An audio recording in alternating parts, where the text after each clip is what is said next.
Assalamualaikum warahmatullahi wabarakatuh, para pemirsa sekalian, para penjaga sejarah. Kita sekarang berada pada sesi ketiga dari episode Ranjang Pengantin Bayi Bugis. Saudara sekalian, sebelum saya melanjutkan perbincangan pada sesi yang ketiga ini, saya ingin membuat koreksi dulu pada sesi yang kedua. Pada perbincangan sesi kedua itu saya membuat dua pernyataan yang agak keliru, dan ini perlu diluruskan.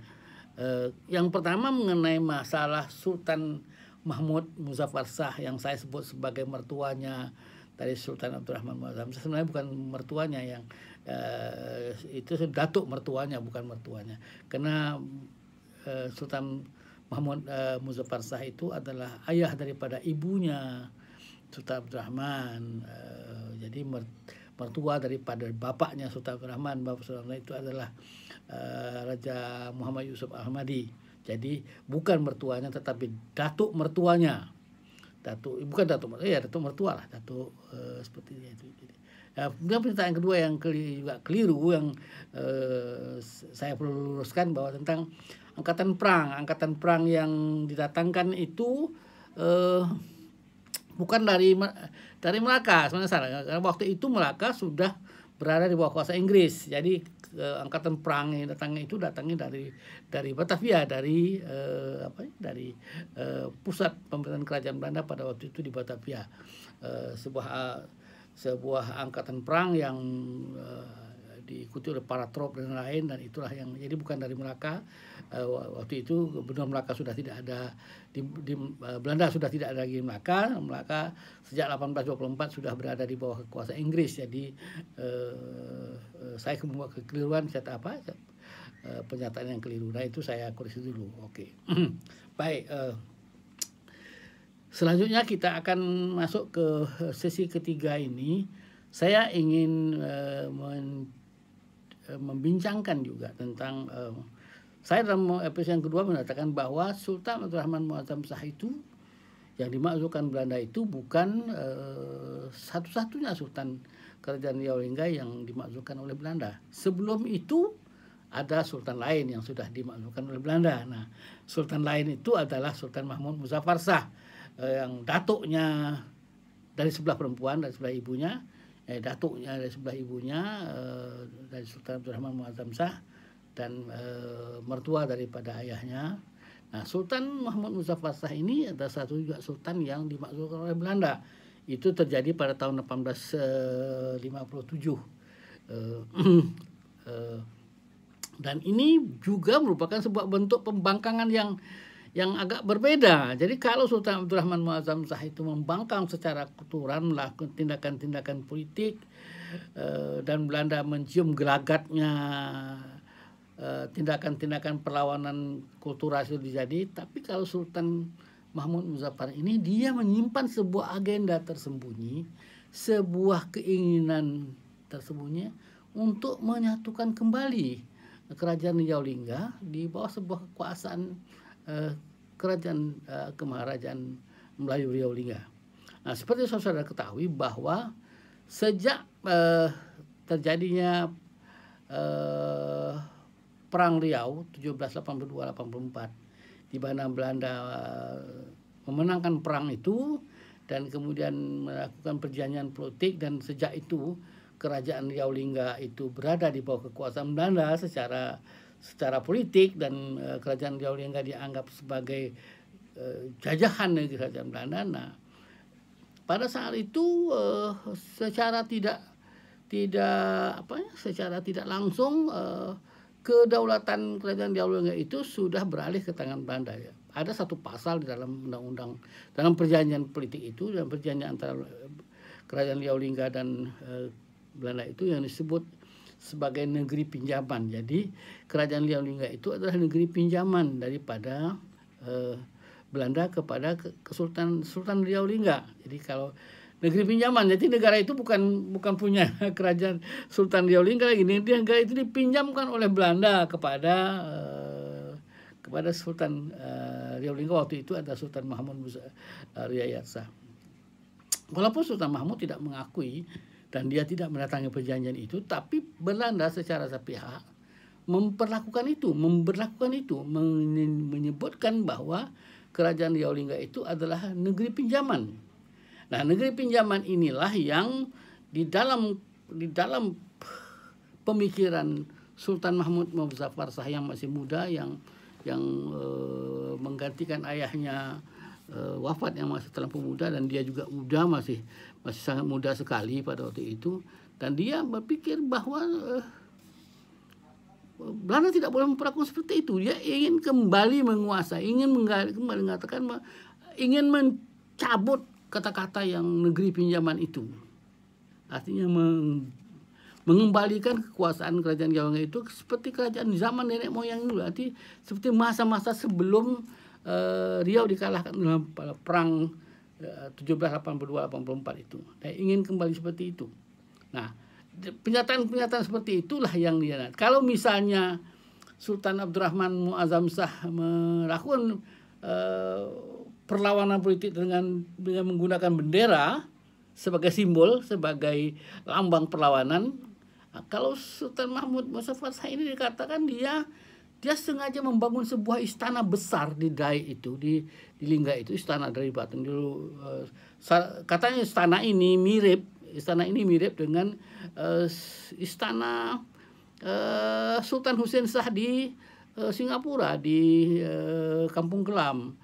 Hampir mirip dengan istana Temenggung Johor yang ada di Teluk Belanga, mirip seperti itu. Jadi karena dia mengambil model dari negara itu, karena Sultan Ali Iskandar Shah atau anak dari Sultan Hussein Shah itu adalah mertua Sultan Mahmud sendiri. Jadi dia meniru istana, dan karena dia selalu pergi ke sana, ke Singapura, nah dia meniru sultan itu. Jadi dia membuat sebuah istana batu, namanya di Lingga disebut istana batu, di kaki Gunung Dai, katanya tersergam, dibuat dari bata, yang bata-batanya dibikin di Lingga sendiri, bakar sendiri, dan di dalamnya keramik-keramik dibeli dari Singapura, dari pesan dari negeri Cina. Jadi sebuah istana yang mewah sekali. Nah, di dalam istana batu itu, di dalam tutupan penapis tidak disebut secara eksplisit, tapi dikatakan bahwa banyak sekali gambar-gambar. Nah, dalam beberapa cerita rakyat mengatakan gambar-gambar yang dikatakan di dalam istana itu adalah peta, kart. Jadi dia sengaja meletakkan sebuah peta di ruang tengah istananya itu. Peta itu memasukkan semua bekas kerajaan Riau Lingga yang dulu sudah diambil, ada yang dikuasai Inggris, ada yang diambil oleh Belanda dan lain. Jadi dia mengembalikan apa yang dulu ada, kerajaan Johor, Pahang, Riau, Lingga itu, Terengganu itu, semua kawasan itu dimasukkan ke dalam peta, dan oleh dia dianggap sebagai kerajaan Riau Lingga. Nah, dia ingin membalikan kekuasaan, kebesaran kerajaan Riau Lingga itu seperti itu. Dan dalam satu cerita rakyat, tidak tertulis dalam dokumen dan tidak juga ditulis dalam buku sejarah Belanda, Riau Lingga yang ditulis oleh bekas residen Belanda Indonesia itu, tidak dicatat di sana, tetapi dalam cerita rakyat katakan bahwa peta itulah ditunjukkannya kepada residen Belanda itu waktu datang ke Lingga. Tuan Residen, inilah yang ingin beta lakukan, mengembali kebesaran kerajaan beta dahulu dari kerajaan nenek moyang beta, seperti ini. Nah, ini yang menyebabkan residen Belanda itu terperanjat, dan sejak itu dia melihat bahwa Mahmud sang pembangkang ini, Mahmud Muzaffar ini adalah seorang sultan yang menyimpan sebuah mimpi besar, ingin mengembalikan lagi kekuasaan kerajaan Riau Lingga ini sama seperti pada masa-masa yang dulu sebelum ada Belanda, sebelum ada campur tangan Inggris. Jadi dia ingin kembali punya kerajaan yang wilayahnya, kekuasaannya masuk dari Johor, Pahang, Terengganu, Riau, Lingga, menjadi satu kerajaan besar, kerajaan yang pernah ada dulu sebelum ada campur tangan asing, sebelum dikuasai asing. Nah, agenda besar dia inilah yang dia kembangkan pemikirannya, yang dia diskusikan dengan teman-temannya yang ada di Singapura. Dia punya teman banyak, orang-orang cerdas, orang ada juga diceritakan dalam buku Mahmud Sang Pembangkang yang saya tulis itu, ada para pengacara, ada para ada pedagang-pedagang besar yang menjadi teman-temannya di Singapura. Nah, mereka mendiskusikan itu bagaimana cara dia ingin mewujudkan kembali mimpi besarnya ini. Dan mimpi besarnya ini juga didukung oleh mertuanya Sultan Ali Iskandar Shah, Sultan Singapura pengganti Sultan Hussein Shah. Itu mertuanya juga mendukung dia mewujudkan mimpi besarnya seperti itu. Nah, mimpi-mimpi besarnya itu menyebabkan dia selalu bepergian, selalu ada di Singapura, selalu kadang-kadang ada di Pahang, kadang-kadang ada di Terengganu, dan jarang berada di Daik, menjalankan pemerintahannya. Dan urusan pemerintahan di Daik itu diserahkannya kepada yang Persekutuan Muda. Yang Persekutuan Muda itu ada pada waktu masa dia sebagai sultan ada 2 orang, yaitu Raja Abdurrahman, anak Raja Ja'far, pengganti Raja Ja'far sebagai yang Persekutuan Muda, Raja Abdurrahman. Kemudian diganti, setelah dia meninggal digantikan oleh adiknya Raja Ali, yang disebut Raja Ali marhum Kantor.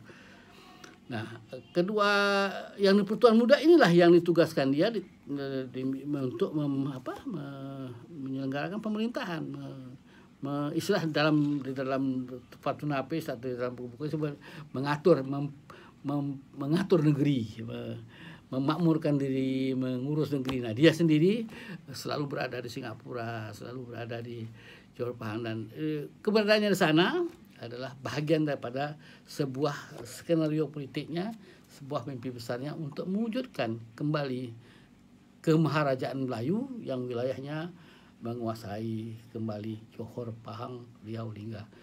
Wilayah yang dulu pernah ada, yang pernah wujud sebelum terpecah belah dan dibagi 2 oleh Inggris dan Belanda. Nah, skenario politiknya ini itulah yang dianggap oleh Belanda berbahaya.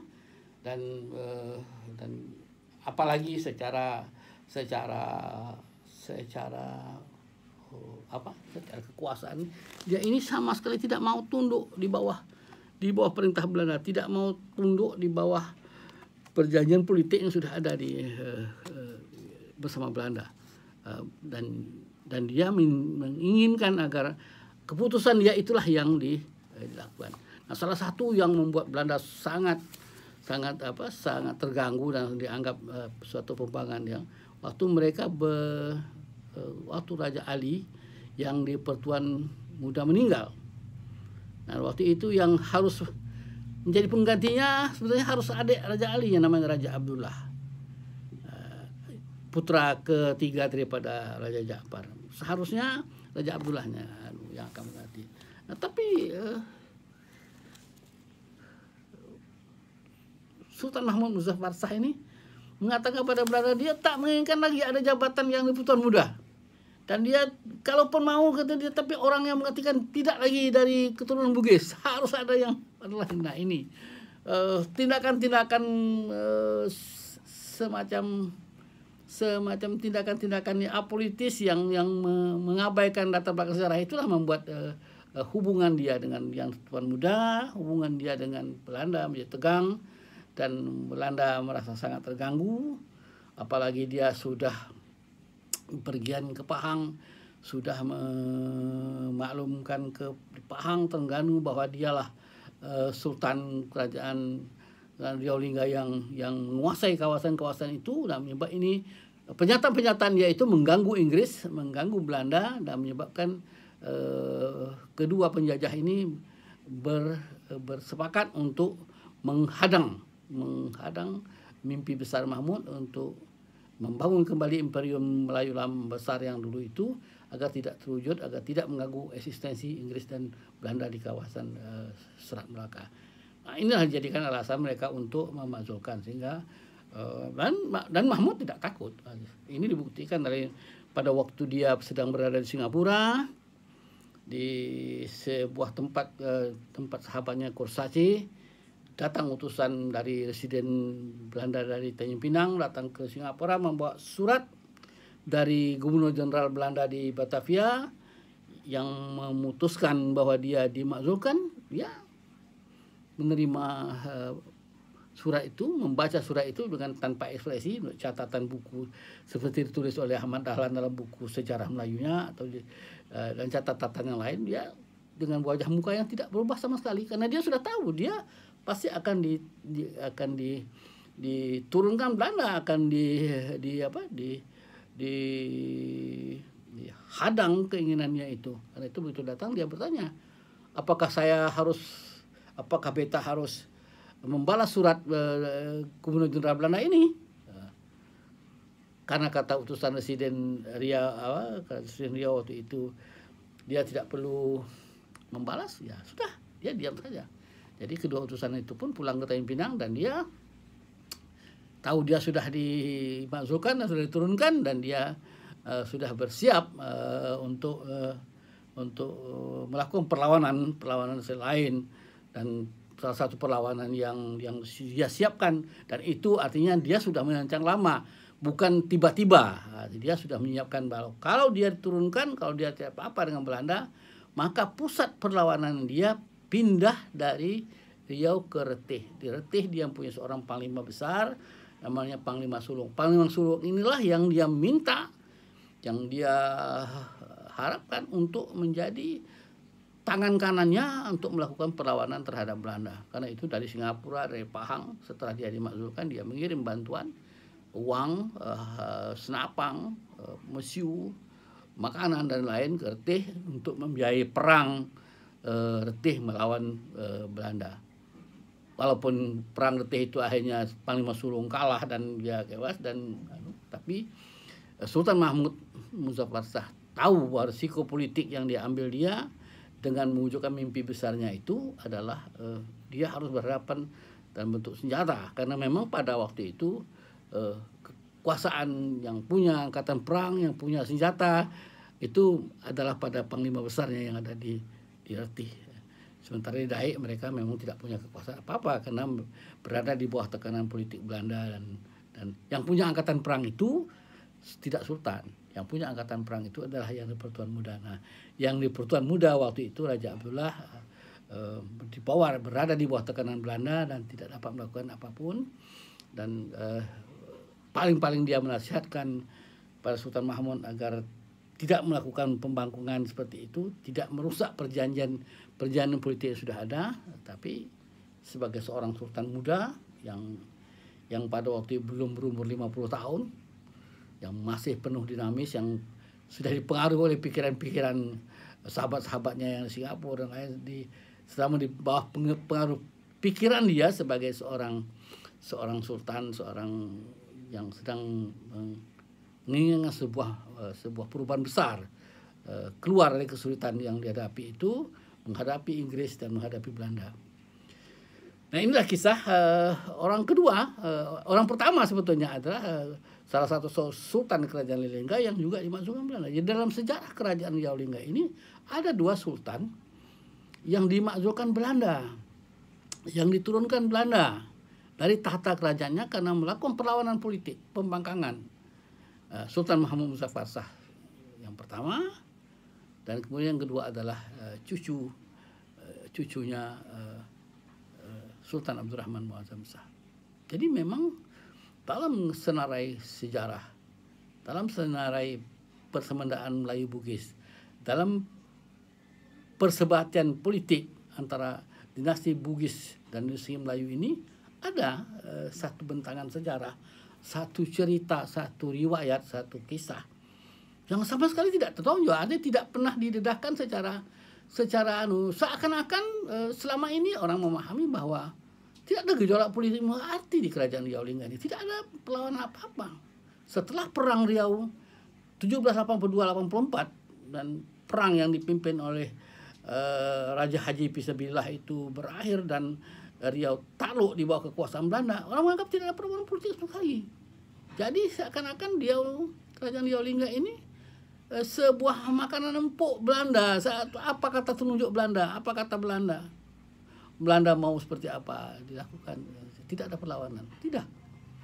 Inilah menunjukkan bahwa dua sultan ini menunjukkan bahwa Belanda Dan Inggris menghadapi perlawanan politik dari para penguasa Riau.